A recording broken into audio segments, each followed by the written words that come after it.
আপনি যদি প্রচুর অর্থকষ্টে ভোগেন বা আপনার মাথার উপর অনেক ঋণের বোঝা চেপে থাকে, তাহলে এই পদ্ধতি অবলম্বন করে আপনি তার থেকে খুব সহজেই মুক্তি পেতে পারেন। তবে সেটা জানার আগে প্রভু শ্রীরামের ভক্তরা কমেন্টে জয় শ্রীরাম অবশ্যই লিখুন।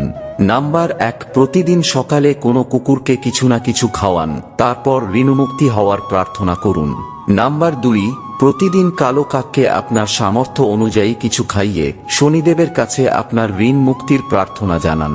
3, পথে কোনো ষাঁড় দেখতে পেলে তৎক্ষণাৎ তাকে সবুজ ঘাস খাওয়ান এবং মহাদেবের কাছে আপনার ঋণের প্রার্থনা জানান।